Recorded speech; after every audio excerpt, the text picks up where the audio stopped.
안녕하세요. 맥킨의 지혜투자 클럽입니다. HLB. 자, 항서제약이 이제 최근에 3분기 이제 실적 발표가 있었는데요. 중국의 이제 하이안 정권에서 오늘 이제 매수 추천 관련되는 이제 뭐 기사도 좀 나왔는데요. 이 부분 같이 한번 살펴봐 드리고, 계열 종목인 생명과학, 제약, 테라피틱스, 글로벌 차트론까지 같이 한번 살펴보도록 하겠습니다. 오늘 이제 국내 기사에서도 이제 아침에 항서제약 관련되는 부분이 매일 좀 나오고 있는 편이죠. 그만큼 이번 주에 이제 비모 인스펙션 관련되는 부분들이 10월 말부터 11월 중순까지 진행되고, 그 진행 결과에 따라서 이 폼 483 없이 바로 이제 NAI 관련되는 부분에 내용들이 나올지 여부, 이 부분들이 이제 주가에도 중요한 어떤 모멘텀이 있는 어떤 구간이고요. 이런 차원에서 이제 항서제약의 이제 기사들도 계속 이제 나오고 있습니다. 오늘 나왔던 부분들은 항서제약의 어떤 실적 이후에 현지 어떤 보도뿐만 아니라 이제 그 부분에 대한 내용인데요. 그래서 뭐 이 베이징발 이제 보도라고 보실 수가 있겠죠. 항서제약이 이제 매년 1조 원 이상의 자금을 R&D에 투자하고 있다. 보통 이제 우리 빅파마라고 하는 뭐 하이자라든지 뭐 브리스톨 마이어스퀘어라든지 뭐 글락스스미스클라인이라든지 뭐 머크라든지 이런 회사들 보면 매출액 대비해서 R&D 비중 자체가 한 30%, 뭐 20% 요런 정도 비중이거든요. 항서제약이 이제 중국에서는 R&D 쪽에서는 1위입니다. 2위가 이제 베이진사인데요.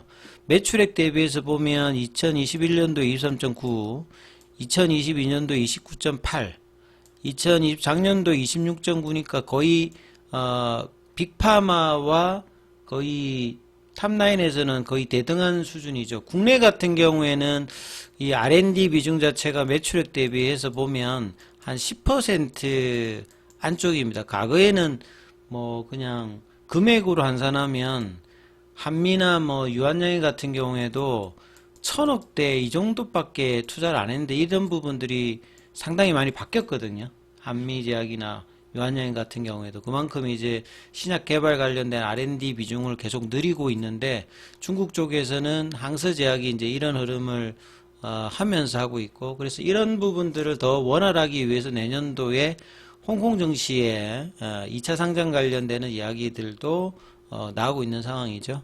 3분기 이제 매출액 같은 경우에는 누적으로 보시게 되면 전년 동기 대비해서 18.6% 증가한 201억 위안. 그러면 뭐 금액으로 따지면 한 뭐 3조 정도 되는 거죠. 예.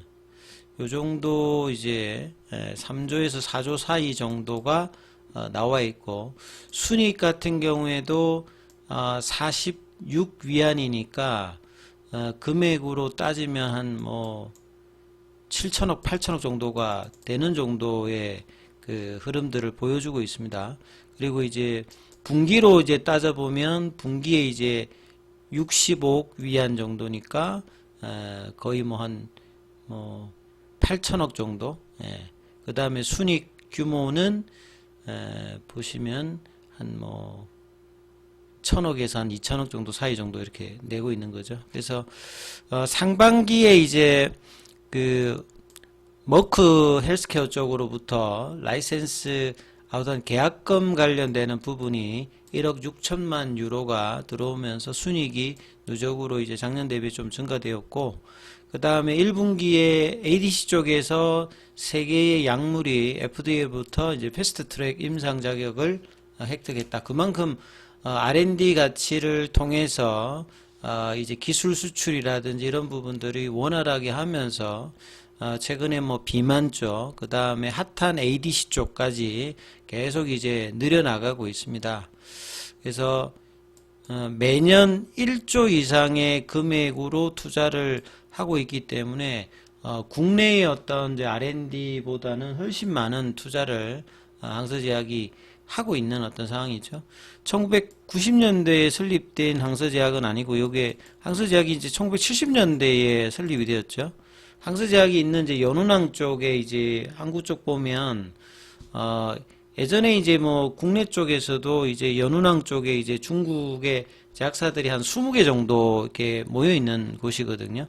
그래서 거기에 이제 CMC 관련되는 부분들이 향후에 이제 제 실사에서 어떤 결과 나올지도 이제 일단은 굉장히 좀 중요하고 기대감이 뭐 높아져 있는 상황이고, 한때 항서제약이 이제 뭐 코로나 기간 동안에는 시가총액이 100조가 넘었다가 70% 가까이 빠졌다가 이제 어느 정도 이제 바닥권에서 올라오면서 다시 한 60조 정도까지 일단 회복해 있는 상태다, 이렇게 봐요. 하지만 고점 대비해서는 아직 한 절반 정도 빠져 있는 뭐 상황이다, 이렇게 봐야 되겠죠.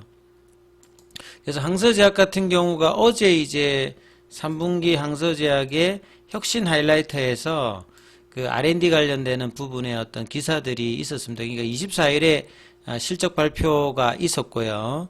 그래서 3분기 누적까지 이제 R&D 비용 관련되는 부분들도 있었고, R&D에서 성과 관련되는 부분들도 좀 홈페이지에 가시게 되면 내용이 나왔고, 올해도 보면 그 3건의 혁신의약품 판매 허가 신청이 중국 내에서는 이제 접수가 되었다, 이렇게 지금 볼 수가 있죠.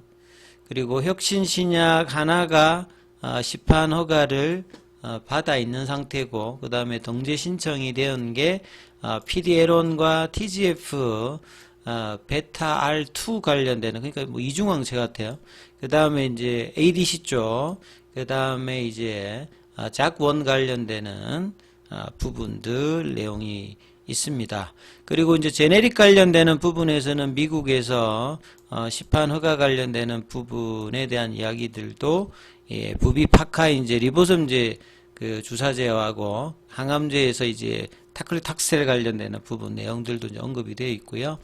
그 다음에 이제 보시게 되면 캄넬리주맙과 리보세렌 관련되는 부분, FDA 제제출 관련되는 부분, 여기 관련되는 이야기들도 있죠. 그리고 항서제약은 항상 이제 올해도 에즈모라든지 페아마케를 통해서 이 R&D 관련되는 부분에 여러 이제 발표들을 하고 있다, 이런 내용까지 연지 기사에 좀 자세하게 좀 다루었던 부분들이고요. 그래서 올해 처음으로 포춘지 선정 중국 기술상위 50대 목록에도 선정이 되었고요. R&D 제품 쪽에서는 1위를 유지를 하고 있는 회사다. 그래서 뭐 항서제약이 그 국내에서도 그 중국 쪽 투자에서는 가장 많이 하는 종목 중에 하나이거든요. 그리고 이제 오후에 나왔던 이제 내용들 쪽에서 하유안 정권이라고 이제 중국 이제 부동산 뭐 재벌 쪽인데, 여기 이제 금융회사로 이제 정건사도 있습니다. 여기에 이제 류추왕 애널리스트가 이 항서제약 관련해서 이제 매수 등급을 부여한다. 현재 이제 주가가 이제 48위안인데 이제 실적 발표하고 나면 정건사들이 그 매수 의견들 업데이트를 많이 하잖아요. 그래서 그 내용들 중에서 실적 관련되는 내용도 있고, 이제 R&D에 어떤 투자하는 부분들, 결국 이제 국내외 쪽으로 300건의 임상이 지금 진행되고 있고, 그 다음에 이제 이 그 리보세렌과 캄넬리주막 관련되는 부분에서 이제 내년도 포드파 3월 23일 관련되는 부분도 이제 언급이 되어 있고요. 그리고 이제 항서제약 관련해서 이제 코멘트가 나오고 있는 정건사가 한 30개 정도 기관이 이제 평가를 하고 있는데요. 매수 등급이 나온 게 이제 27곳이고, 비중 확대가 이제 3개에서 평균적으로 이제 지난 3개월 동안에 목표 가격은 한 55위안, 뭐 굉장히 뭐 높진 않습니다만 현재 주가 대비해서 일단 매수 등급을 받는 이야기다, 이렇게 일단은 보시면 될 것 같습니다. 자, 차트름에서 이제 그 HLB 제약 같은 경우에는 HLB하고 거의 뭐 동일한 흐름이고요. 이틀 정도 이제 금요일, 월요일 어제 반등이 나왔고, 어제는 파라볼릭자의 어떤 추세 가격까지 일단 장중에 반등이 했는데, 어제 양봉의 시가 라인이 이제 19,700원인데 거기를 살짝 조금 내려가면서 좀 음봉이 나왔습니다만 추세 지표로는 이제 오늘 장중에 그 파라볼릭자를 넘어갔기 때문에 일봉상에서는 HLB 제약 같은 경우 추세 전환이 나왔습니다. 그래서 추세 전환 가격 자체가 이제 지지선으로 바뀌겠죠.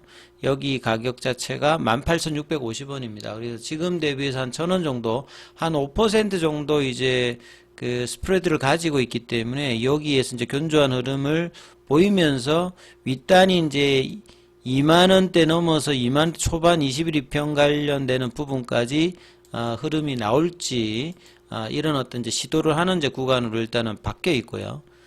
HLB 같은 경우는 아직 이제 이 구간을 넘지를 못했기 때문에 7만원이 넘어가게 되면 일봉상의 이제 추세 전환 시그널이 파라볼릭자로 나온다 이렇게 보시면 될 것 같고요.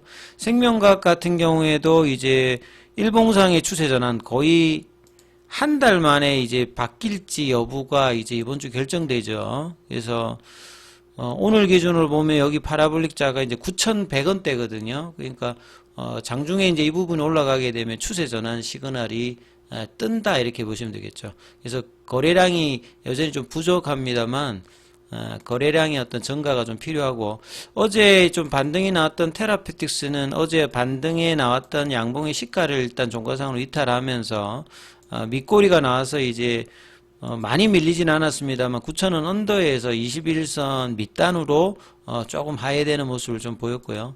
글로벌 같은 경우에는 장중에 이제 어제 양봉의 시가를 좀 훼손했습니다만 밑꼬리가 나와서 양봉의 시가는 유지하면서 어제 이제 일봉상의 추세 전환이 나왔던 부분을 이틀 동안 이어가는 흐름을 일단 보였는데, 여기도 마찬가지로 거래량은 여전히 좀 약하지요. 그래서 거래량 증가가 HLB 기준으로는 한 200만 주 이상의 흐름이 나오는 흐름이 나야 되고, 생명과학 같은 경우에도 보시게 되면 거의 지금 그 양봉이 10월 중순에 나왔을 때 69만 주, 요때 한 100만 주거든요. 그러니까 한 100만 주 정도의 흐름으로 올라가야 되고요. 제약 같은 경우에도 100만 주 이상의 어떤 흐름이 나오면서 좀 올라가야 되기 때문에 거래량의 어떤 이 부진들이 타개가 이번 주에 한번 흐름이 나올지 여부가 일단은 중요합니다. 그리고 이노베이션 같은 경우에는 어제에 이어서 오늘도 떨어지면서 볼린저 밴드 상단 태깅의 어떤 흐름들이 또 내려가면서 이 장대 양봉의 흐름들은 유지는 해주고 있습니다만 강한 흐름에서 이틀 조정을 일단 보였다는 게 좀 아쉽습니다. 거래량이 그래도 가장 좋았던 부분이었기 때문에. 그래서 이노베이션과 테라페틱스의 어떤 순환매가 전체로 이어가지고 있지 않는 가운데서 양봉을 내면서 움직이는 종목이 이제 그룹주 전체적으로 나오는지 여부가 일단 수요일, 목요일, 금요일 일단 중요하기 때문에 이 부분들 중심에서 흐름들 한번 살펴보시기 바라겠습니다.